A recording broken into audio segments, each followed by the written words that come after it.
My name is Stefan Tompson. I'm the founder of Visagrad24. And I'm here with the former Prime Minister of Australia, Tony Abbott. The government of Australia has changed.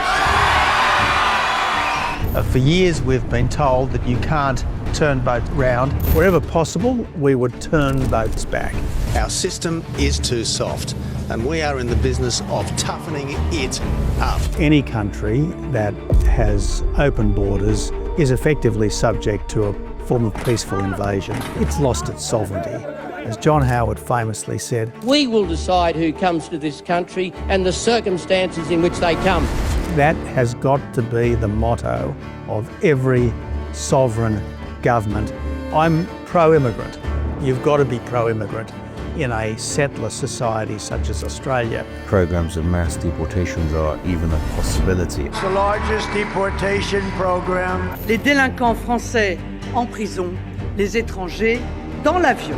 They want us to expel illegal aliens and criminals from our countries.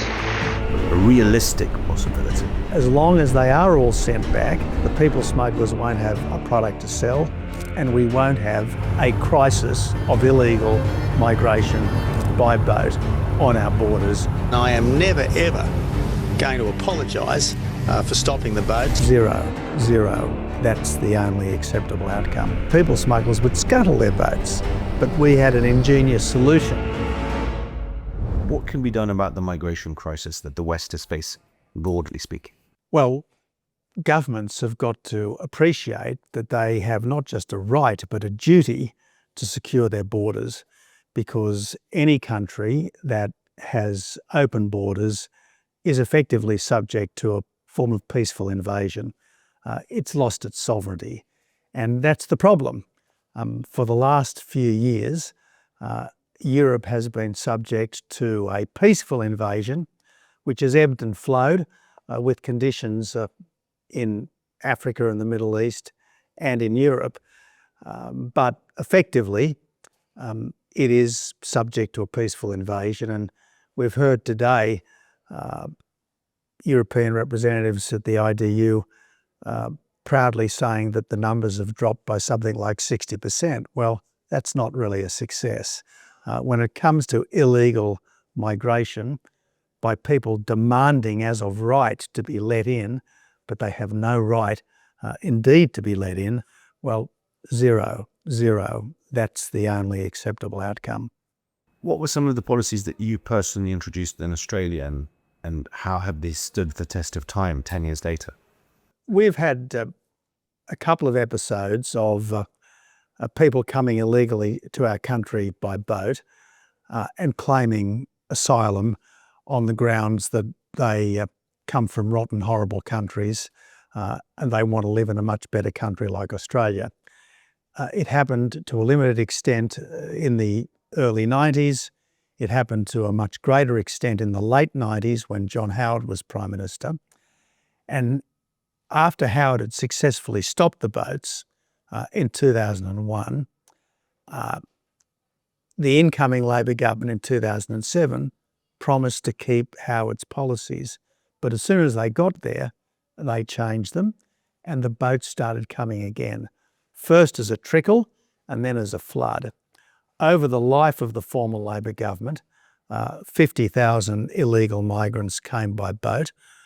We think something like 1,000 deaths at sea took place. And in the month of July 2013, there were 5,000 illegal arrivals in a single month. So when I got there, I instituted something which we called Operation Sovereign Borders, and that was an organisational overhaul. We put all of the disparate elements of government under one single commander, in this case a distinguished Lieutenant General. More importantly, we announced that wherever possible, we would turn boats back. So we would stop them on the high seas, secure them, send them back to whence they'd come, which was mostly Java. The problem, of course, was that the people smugglers would scuttle their boats, but we had an ingenious solution. When the boats were scuttled, instead of taking them on board our naval and coast guard ships and bringing them to Australia, we would put them on a mothership, which would stay at sea, and on a suitable night, we would take them to close to Indonesian waters, put them in an unsinkable orange life raft with just enough fuel to get back to Java. So that's the way to go, and we'd send them off. And I knew that we'd succeeded on the day early in 2014 when the front page of one of our newspapers had a big orange lifeboat washed up on a beach in Java. I thought that message will go viral all around Southeast Asia and Central Asia. It did, and essentially that was the end of the problem. So from having 5,000 illegal entrants in a month, in July of 2013, we got to zero by about March of 2014, and effectively there were no more boats for the life of the Liberal National Government. We've had a few boats since the change of government. From memory, I think it's something like 15. But to the credit of the current Labor government, however conflicted it might feel about sending people who claim to be asylum seekers back to whence they'd come, it has actually done that. They've all been sent back.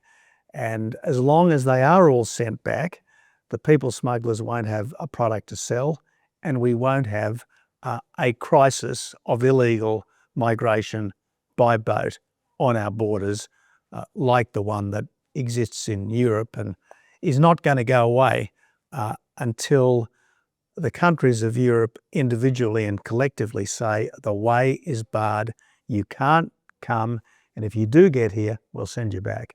You talk a lot about illegal migration.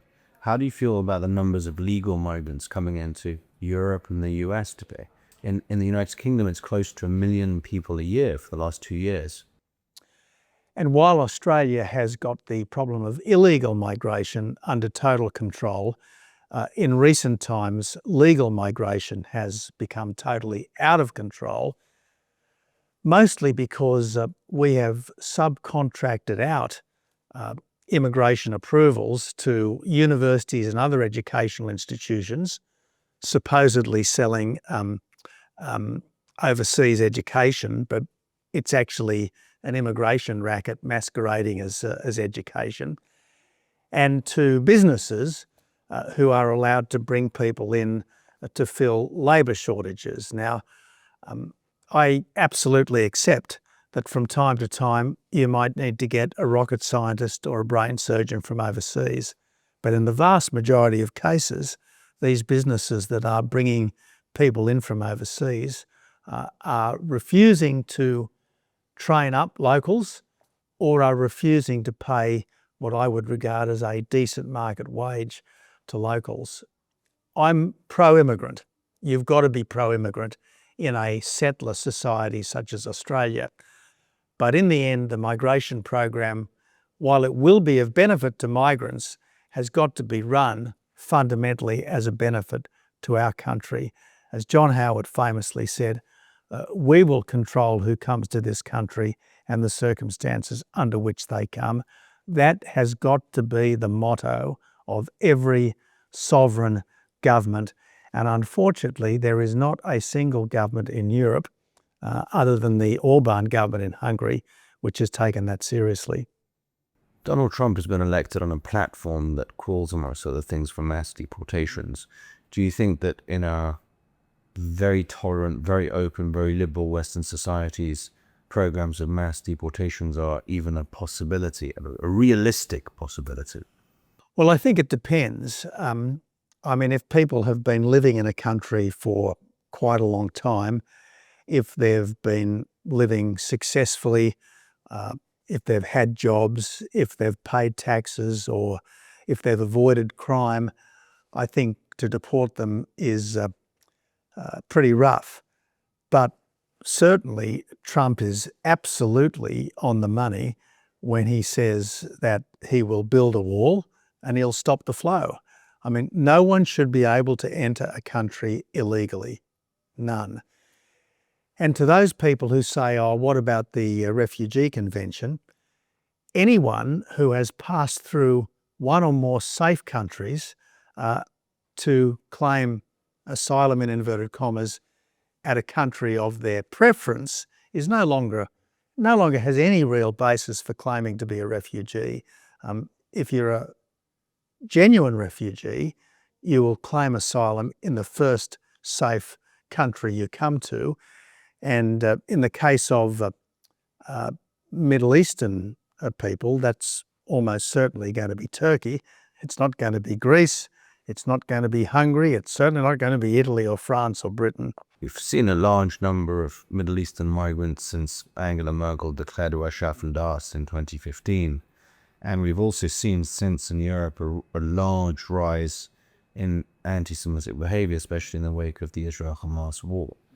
To what extent do you think that unassimilated migration is responsible for the increase in anti-Semitism, the increase in anti-Semitic violence, and also of anti-Christian violence? We've seen in France a horrific number of attacks, graffiti, vandalism, fires in Catholic churches.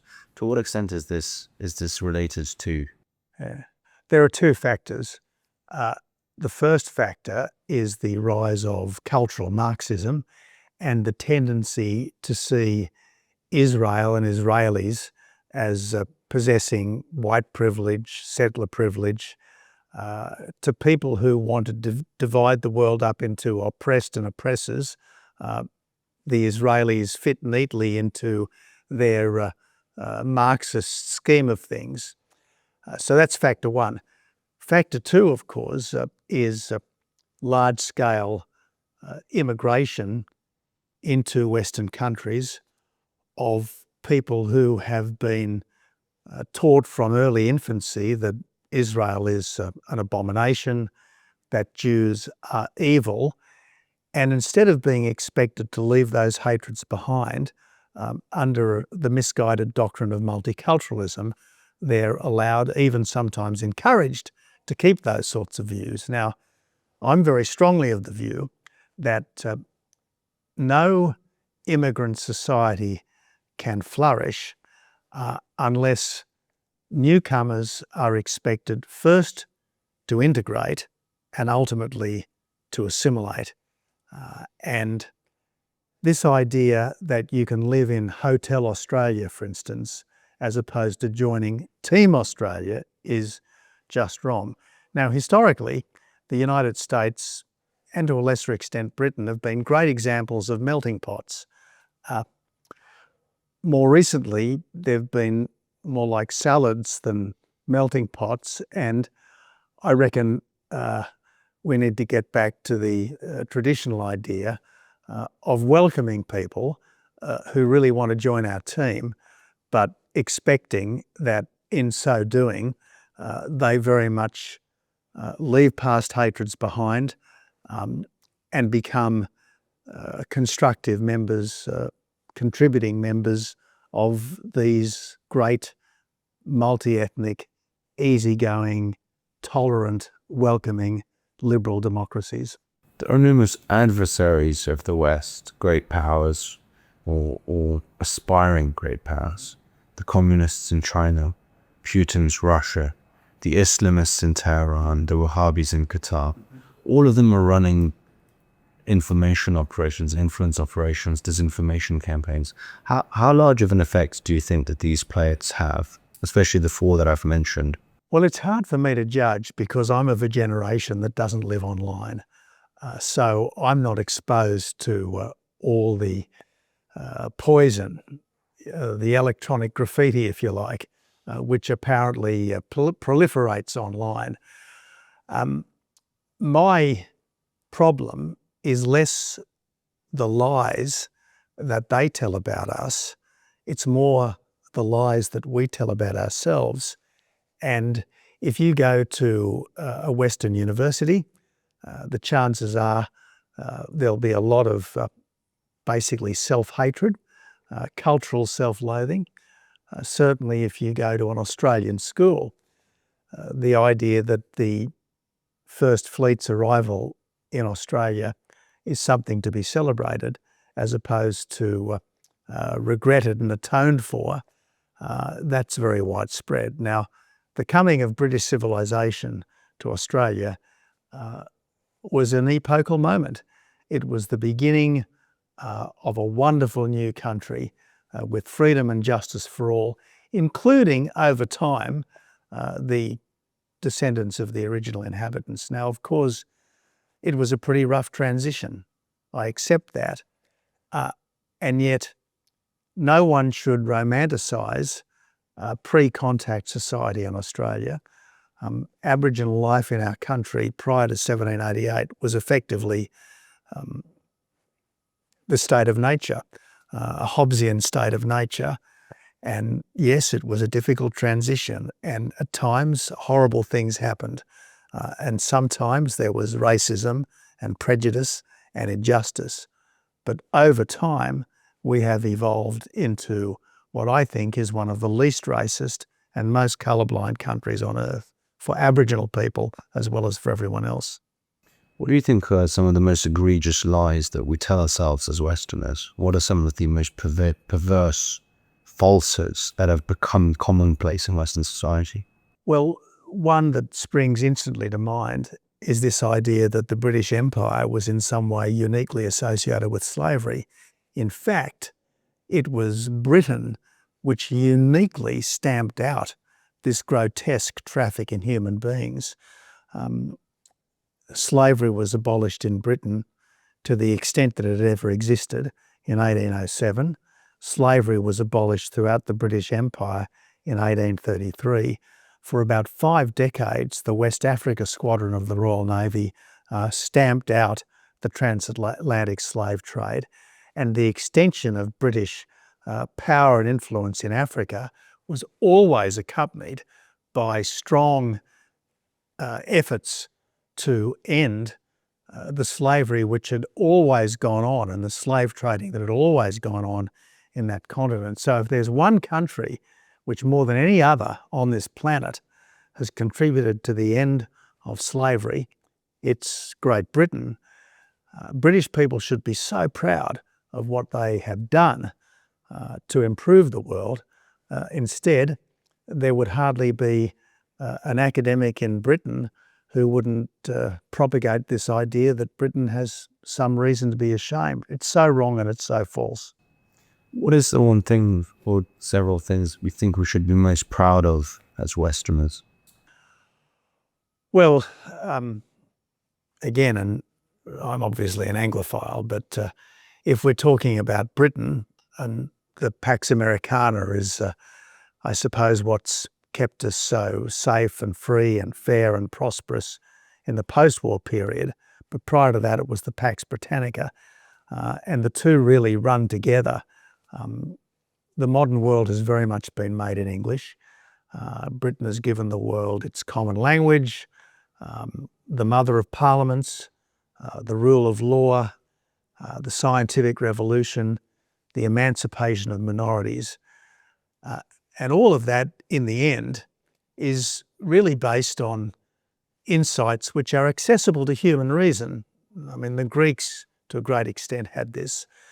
But in the end, Christianity has certainly vastly reinforced these insights, that every human being has God-given rights and dignity, and that we should do our best to do unto others as you would have them do unto you. Love your neighbour as you love yourself. And so these are the central concepts of Western civilization. My hope is that even though Christian faith continues to wane, that somehow this wonderful product of Christian faith will continue to flourish. My final question is where should we as Westerners, especially the younger generations, millennials and Gen Zers, where do we refine and how do we refine our confidence in the West? Well, I think we've got to immerse ourselves in the best that's been thought and said. I'm often asked at young political activists gatherings, what should I read? And I always say to people, well, immerse yourself in the New Testament because that's the foundation document of our culture. And do your best to immerse yourself in our history. And for someone in the English-speaking tradition, I think that the most accessible history is Winston Churchill's History of the English-speaking Peoples. Now, admittedly, it's in 4 volumes, each of about 400 pages, but it's a rollicking good tale, as you'd expect. And this is a tale told by someone who turned out to be the greatest democratic politician of all times, and indeed the saviour of Western civilization in 1940 when Britain stood alone against the barbarism. I reckon that you learn a lot in terms of sheer knowledge, but it's the spirit that breathes through these great documents which makes all the difference. Tony Abbott, thank you so much for your time. Thanks.